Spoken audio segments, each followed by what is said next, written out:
Yes, next topic is सुलह-ए-कुल। Jahangir Akbar सन। जहांगीर कौन थे? सम्राट अकबर के बेटे। Describe his father policy of सुलह-ए-कुल इन द फॉलोइंग वर्ड्स। उन्होंने अपनी भाषा में डिस्क्राइब किया अपने पापा की, फादर की जो डिस्क्राइब पॉलिसी थी उनकी। उन्होंने as in the wide expanse of his defined compassion there is a room for all classes and followers of the all creeds. So in his imperial domains, which on all sides were limited only by the sea, there was room for the professor or opposite religion, and for beliefs God, good and bad, and the road to intolerance was closed. Sunnis and Sihis met in one mosque and Christian and Jews in one church to pray. He constantly followed the principle of universal peace. Sulah-e-Kul.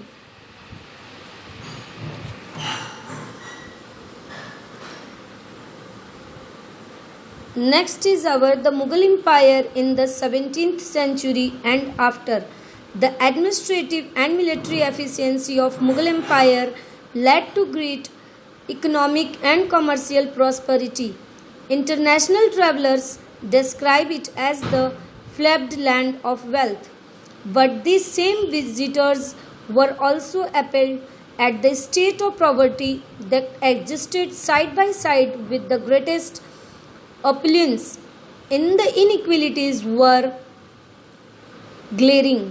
Document from the 20th years of Shah Jahan reign inform us that highest ranking Mansabdar were only 445 in a number out of a total 8,000. This is small number of 5.6% of the total number of Mansabdar received of 61.5% of total estimated revenue of empire as salary from themselves and their troopers.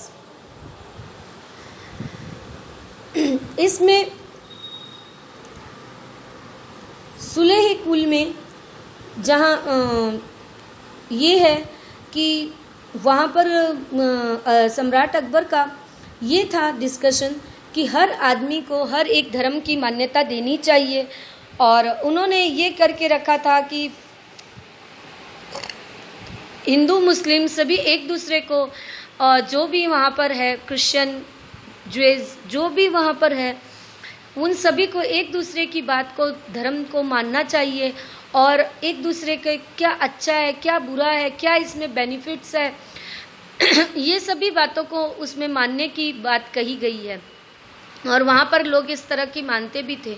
हर एक का अपना धर्म था, हर एक को शिक्षा देने के लिए एक रूम बनाया हुआ था जिसमें जाकर उनके धर्म के गुरु उनको सिखाते थे और वो सारी बातें वो समझते थे। उनके लिए कोई ये नहीं था कि वो खुद मुस्लिम थे तो उन्होंने सिर्फ मुस्लिम धर्म को ही ज़्यादा तवज्जो दिया हो, ऐसा कुछ भी नहीं था। उन्होंने पूरे हिंदुस्तान को यूनिवर्सल पीस मतलब विश्व शांति के लिए क्या किया था, उन्होंने हर धर्म को मान्यता दी, हर धर्म को अपनाने के लिए कहा, और उसके लिए हर धर्म को सीखने के लिए उन्होंने एक अलग अलग रूम बनवाया था जिसमें उसके टीचर जो सिखाने वाले होते हैं, जिन्हें हम गुरु कहते हैं, वो होते थे और वो उन्हें वहाँ पर शिक्षा देते थे। और मुग़ल सम्राट में ग्रेट इकोनॉमिक और कॉमर्शियल प्रॉस्पेरिटी थी, और जो इंटरनेशनल ट्रैवलर थे जो कि यहाँ पर आते थे वो कहते थे कि यहाँ पर उस समय में वेल्थ की कहीं भी कोई कमी नहीं थी। State poverty existed side by side. State की जो भी प्रॉवर्टी थी, जो भी गरीबी थी, वो दिन प्रतिदिन दूर होती जा रही थी, और इनइक्वलिटी जो थी वो भी हटती जा रही थी। जो असमानताएं थी कि जो हमारे मन में होता है धर्म को लेकर असमानताएं, वो भी वहाँ से धीरे धीरे दूर होती जा रही थी। शाहजहाँ रीजन में इन्फॉर्म किया हाईएस्ट रैंकिंग के मनसबदार जो थे 445 थे, जबकि 8000 थे उनके पास में टोटल नंबर। ये इस तरह से ये पूरा ग्रेट मुगल एम्पायर था जो बहुत अच्छे से सम्राट अकबर ने बनाया था। Mughal emperor and the Mansabdar spent a great deal of their income on salary and goods. Mughal emperor जो थे और मनसबदार जो थे वो ग्रेट डील रखते थे अपनी इनकम सैलरी अच्छी होने की. The expenditure benefited and artisans and peasantry who supplied them with good and produce, but the scale of revenue collection left very little for investment in the hands of primary producer. The peasant and artisan, the poorest amongst them, they lived from hand to mouth, and they could hardly consider investing in additional resources, tools and supply to increase productivity. The wealthier peasantry and artisanal group, the merchant and bankers provided the economic world. वहाँ पर भी गरीबों को काम चलाने के लिए एक जो वहाँ के अमीर होते थे उन्होंने बिजनेस कर लिए थे और बैंक प्रोवाइडेड करती थे. वहाँ पर भी उस समय में भी उनकी बैंक होती थी जो उनको प्रॉफिटेड इकोनॉमिक वर्ल्ड के लिए की तरफ ले गई. The enormous wealth resource commanded by the Mughal elite made them an extremely powerful group of people in the late 17th century. As the authority of Mughal emperor slowly declined, his servant emerged as powerful centers of power in the region. They constituted new dynasties and held command of provinces like Hyderabad and Awadh. Although they continued to recognize the Mughal emperor in Delhi as their master by the 18th century. The province of empire had consolidated their independent political identities. We will read more about them in chapter 10. उनके enormous wealth and resources जो भी थे मुगल के made them extremely powerful. इतना धन और उनका जो रिसोर्स था उसकी वजह से वो उनको बहुत पावरफुल बना रहा था मुगल एम्पायर को. Group of people late 17 as the authority of Mughal empire slowly declined. और फिर मुगल एम्पायर का स्लोली डिक्लाइंड होता चला गया. His servant emerged powerful centre of power in the region. और जो उनके यहाँ पर काम करने वाले मतलब सर्वेंट थे उन्होंने ही अपना एक पावरफुल सेंटर खोल लिया. क्यों? क्योंकि उन सर्वेंट्स को बहुत अच्छी रकम मिलती थी, बहुत अच्छी सैलरी मिलती थी. तो उसकी वजह से क्या है उन्होंने अपना ही एक पावरफुल इमर्स खोल लिया. और जो कि dynasties and held the command province like Hyderabad और अवध के जो भी हो रहे थे. Recognise Mughal empire in Delhi as the master by 18th century. Province the empire had consolidated their independent political identities.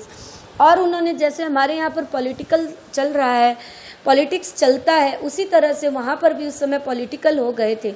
Hyderabad Awadh जो दिल्ली से कुछ दूर दूर के जो देश थे वहाँ पर उन्होंने अपना पॉलिटिकल राज्य बना लिया था कि भाई आपको मेरी बात माननी पड़ेगी. राजा तो इतना दूर है, वो आपकी बात सुन नहीं रहा है, तो आपको किसकी बात सुननी है? मेरी. तो इस तरह से उन्होंने ज़्यादा करके और अपना चलाने की वजह से मुगल एम्पायर धीरे धीरे क्या हो गया, ख़त्म होने की स्थिति पर आ गया. जो कि हमें इस पूरे चैप्टर की बातें और आगे जाके चैप्टर 10 में मिलेगी. And queens. There were several great monarchs all near contemporaries in different part of the world in the 16th century. These included the ruler of Ottoman Turkey, Sultan Suleiman, 1520 to 1566. During his rule, the Ottoman state expanded into Europe, seizing Hungary and Byzantine Austria. जो Ottoman थे जिन्होंने अपना देश मतलब अपना state को कहाँ कहाँ एक्सपेंड किया, यूरोप, सीजिंग हंगरी, वैसे Austria. His armies also seizing and Baghdad and Iraq. Much of north Africa और कुछ हिस्सा नॉर्थ अफ्रीका का भी. All the way into Morocco acknowledged Ottoman authority. और कहा जाता है कि ध्यान में जैसे सबको समझ में आ रहा है कि ऑटोमन की अथॉरिटी कहाँ तक थी, अफ्रीका और मोरक्को तक. Suleiman also reconstructed about the navy into the competition with Spain in the Arabian see it challenged by the Portuguese, the monarchs was given the title Oquanuni, the lawgiver, because of the large number of regulations passed during his reign. They were aimed to standardize administrative procedures throughout the expanded domains of the empire, and specifically to protect peasantry from forced labor and extraordinary taxes. Let the 17th century, when public order declined into Ottoman domains, the reign of Suleiman Kanuni was remembered as a period of ideal governance.